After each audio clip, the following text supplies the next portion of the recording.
So, you guys live in the world of Pokemon, obviously. In this area, in this region, the history goes that humanity once thrived, rose up in technology level, their civilization boomed, they were in a golden era, and then something happened. It's speculated maybe aliens, possibly a portal to hell opened, something happened, something came into the world that started corrupting the world. And so the way this worked is it started with, like creatures and plants and stuff getting mutated and changed. And so we'll take, Pikachu, for example, like a rodent became a Pikachu, right? So things changed and developed and twisted over time, and over the course of about 100 years, this happened. Um, and they changed quick, they changed suddenly, and it was very chaotic. It was a very unrelenting 100 years where humanity struggled with the all of a sudden insert of you know dragons that can spew beams from their mouth, or a rodent that can call down a lightning storm in a blink of an eye. Like, humanity wasn't ready for that. They were not prepared. And so all of a sudden, for about 100 years, humanity got wiped out. They just weren't prepared. If you guys have seen A Quiet Place, cities that a lot of hustle and bustle and noise, like, things came and just wiped them out. And so over the 100 years, humanity was brought to almost the brink of extinction. Over the next 200 years, humanity survived, is the best word for it. So there are very few like dotted settlements across the land, where they've survived through different means, maybe built next to a river or waterfalls, so it creates its own noise. They're not drawing attention. They keep low key.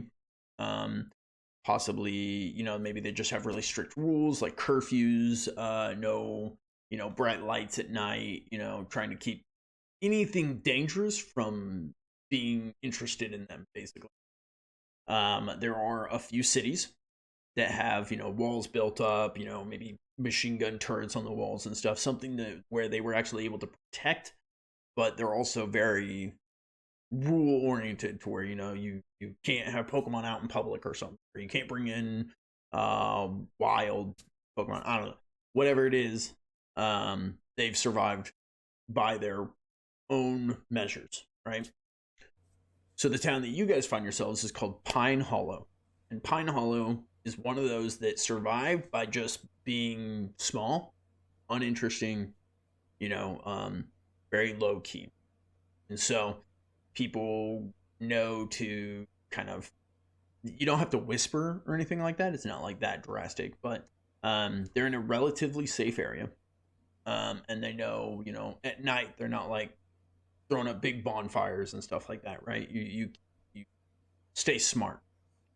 And so in Pine Hollow, it's built between the Ebonwood and the coast. So the Ebonwood is to the north. It's a dark forest that hasn't really been explored. A lot of horror stories and stuff come from there. If you get pretty deep in, there's a lot of fog that engulfs the forest, and so people tend to just not really go in there. There is a logging community there, so leading up to the Ebonwood or the outlying forest.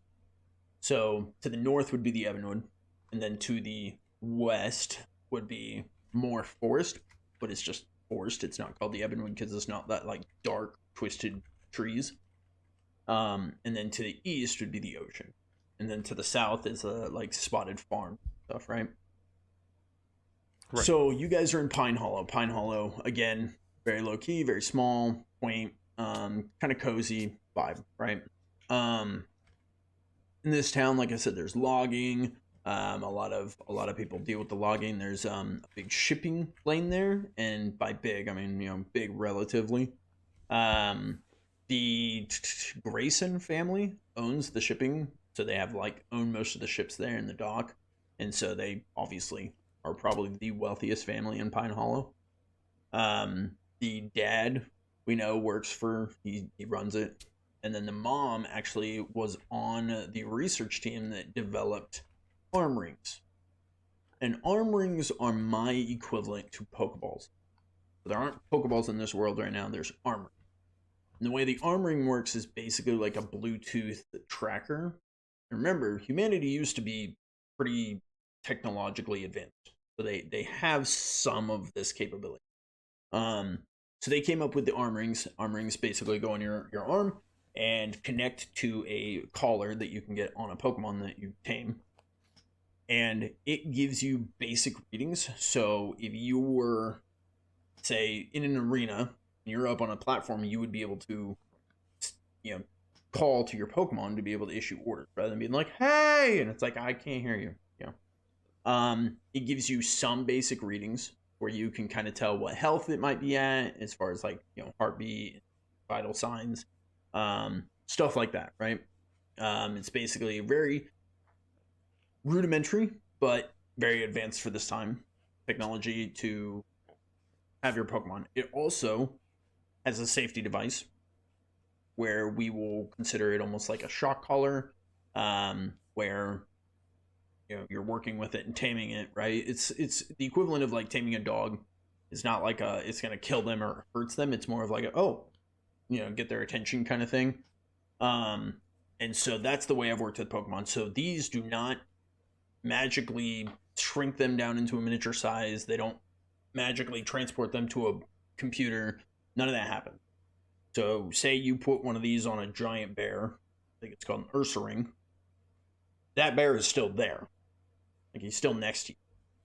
So if you just walk into a town and they're like, "What is that?" And you're like, "What?" And they're like, "The giant bear following you." And you're like, "Oh crap." Like, right.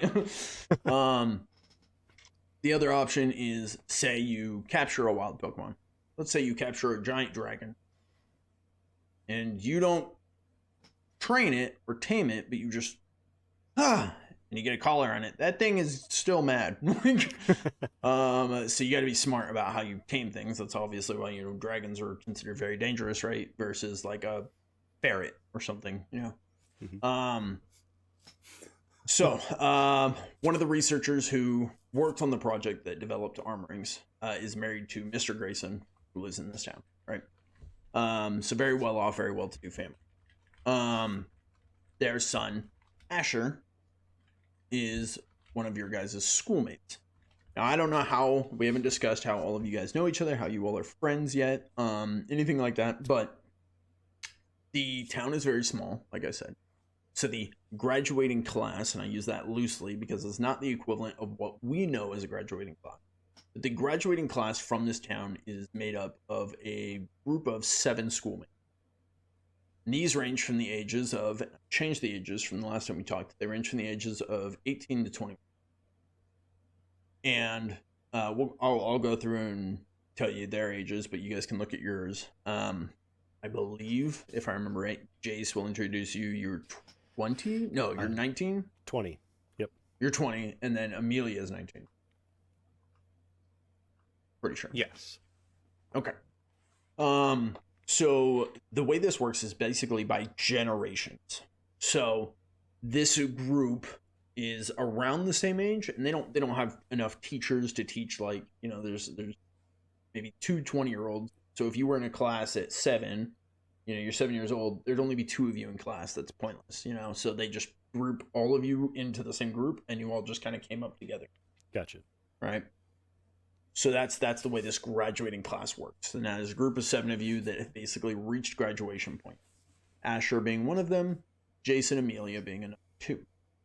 So we'll get into some character introductions, but on the forefront of what you need to know, Jace is going to be played by Adise, and then Amelia is going to be played by Mr. Pickles.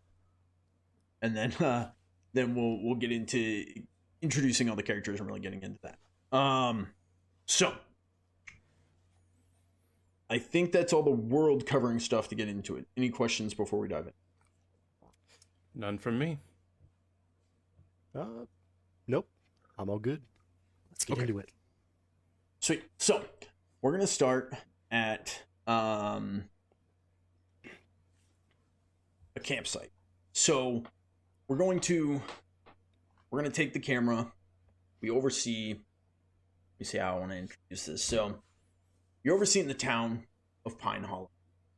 You know, the quaint little suburbs, cobblestone roads, very quiet, hushed, kind of people talking to each other on the sides of the streets. Maybe a carriage being pulled through the streets, hauling some goods to be delivered to people's houses. Past the town, we're going to look out to the farscape, and as we head out, we see some trees dotting the landscape, getting thicker and thicker, more populated and more populated by this forest. And as you get further in, it gets darker and darker, and eventually the trees turn black into the ebonwood. And a thick haze and fog kind of hangs over this forest perpetually forever. Eternal fog that has never lightened up, never relented.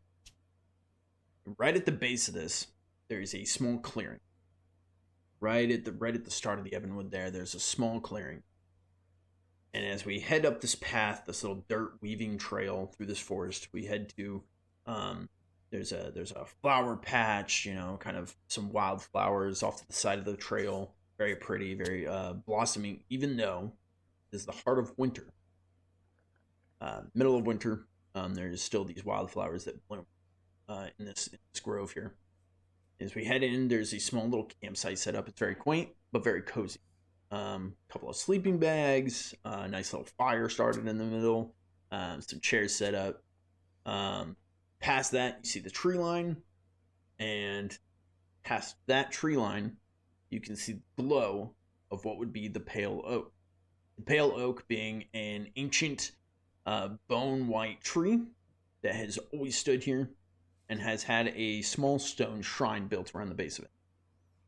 Now, this pale oak stands as a monument to Pine Hollow, where the graduating class will spend their last day of childhood at the pale oak.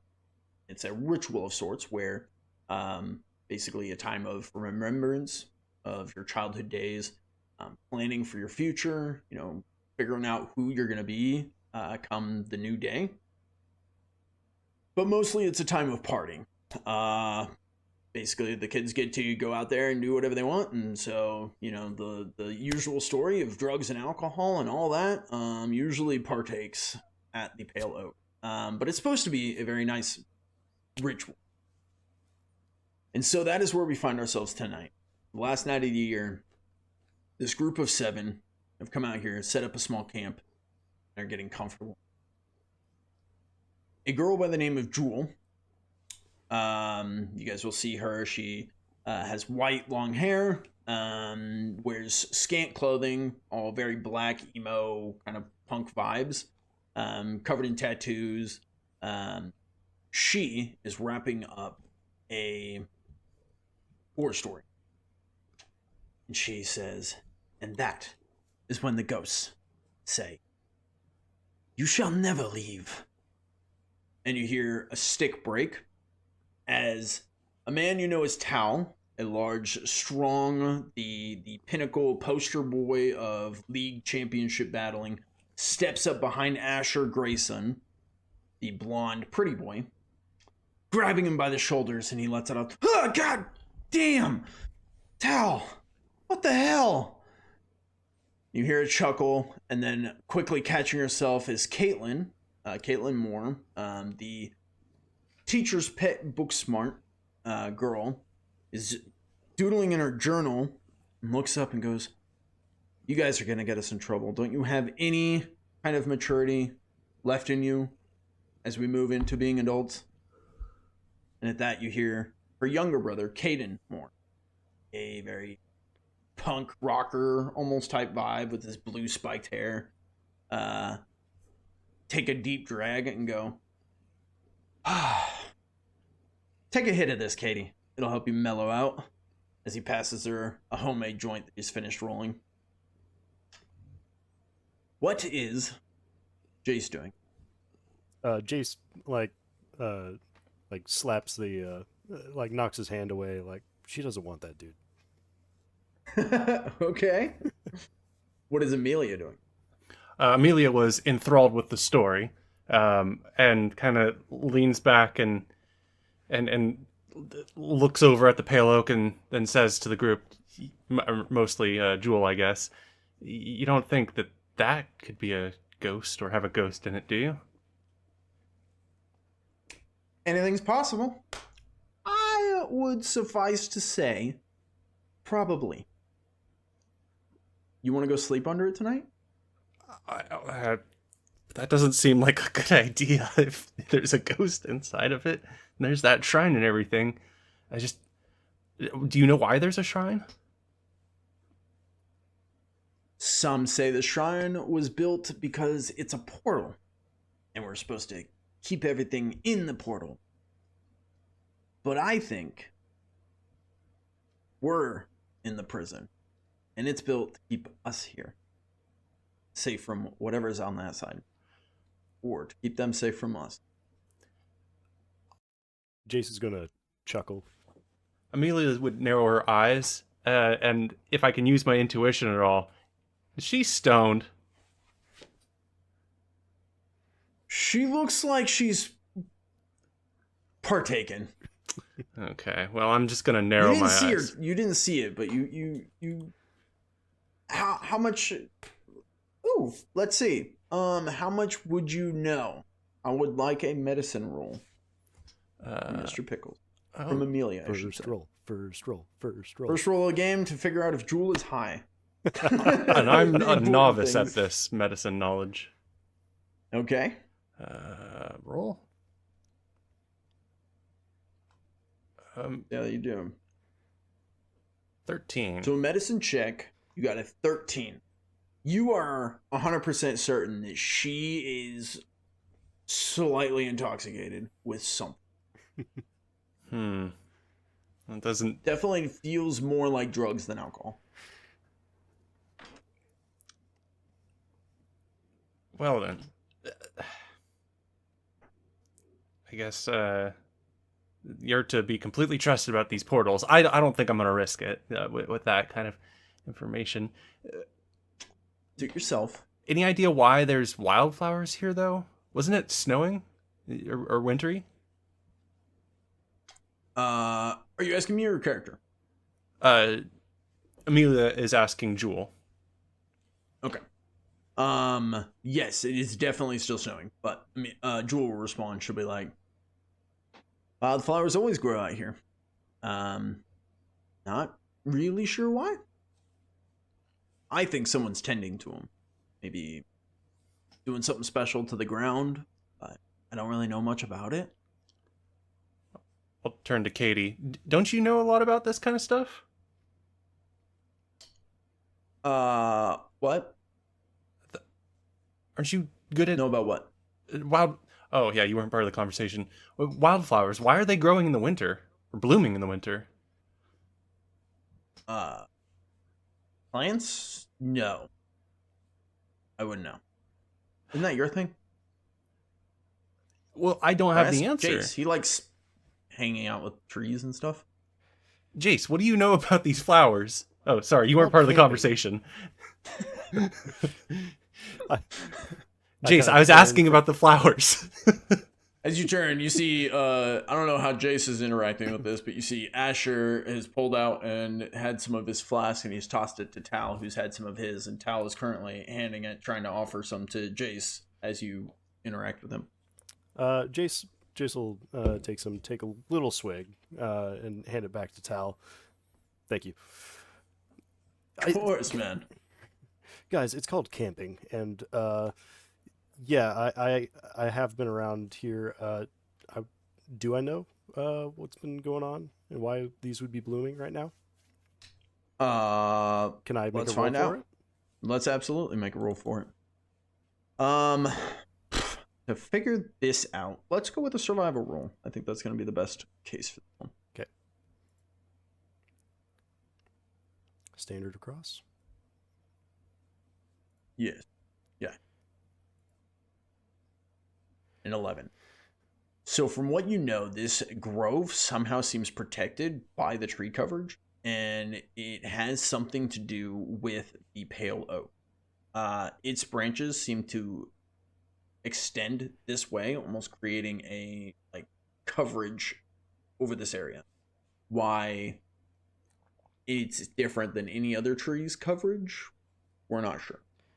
But you do know the pale oak has extensions. Its branches extend over this area, creating like this little pocket. Gotcha. Well, see, the canopy is dense enough in this area that it protects the ground from the permafrost that usually happens around other areas of the forest. And in this area, we have geothermal vents underneath of us that keeps this area nice and warm at a moderate temperature that allows them to survive. Huh. Whoa, I guess that that was makes sense. deep. Well, you asked me. You have to know these things.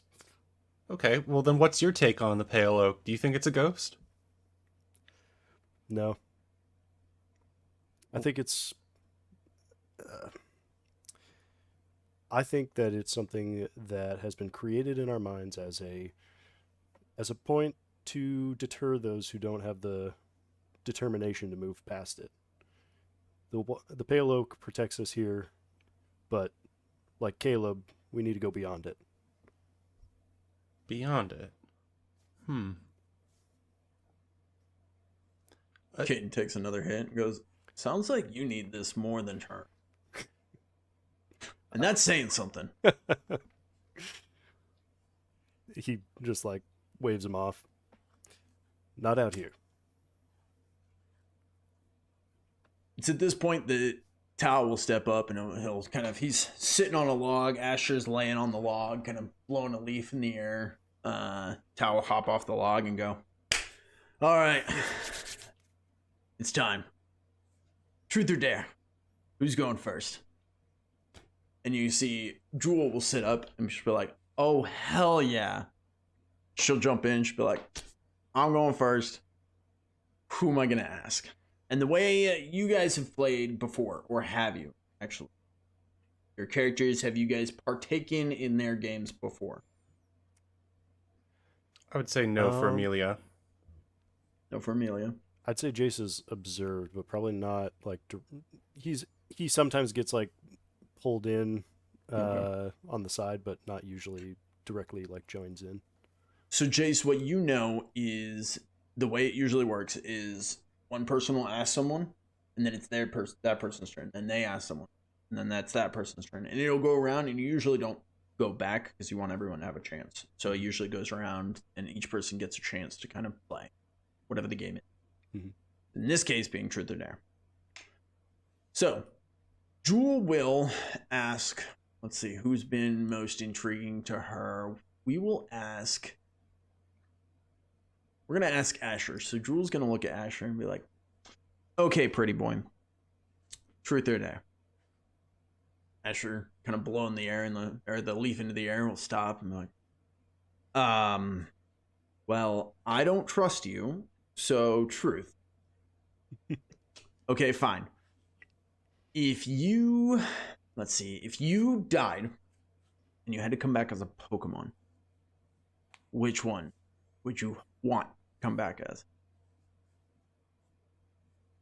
This Asher will stop blowing the leaf and he'll kind of look down around. He's like,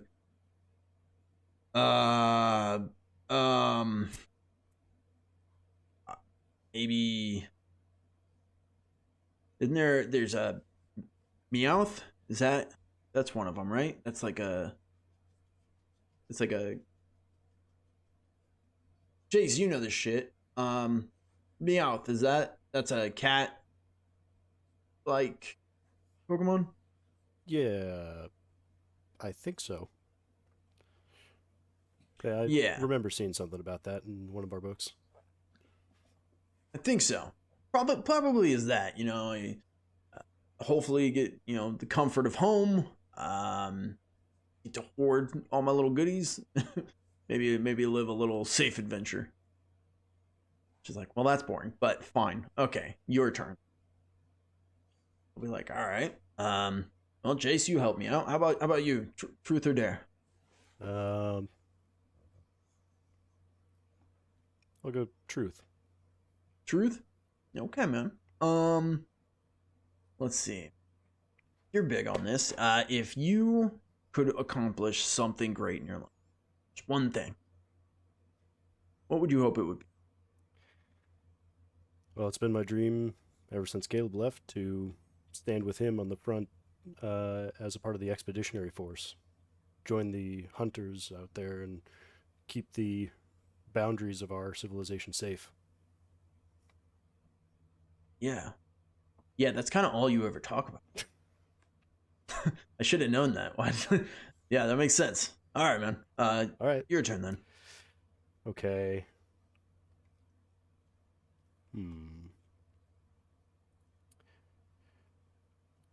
Tal, Yeah.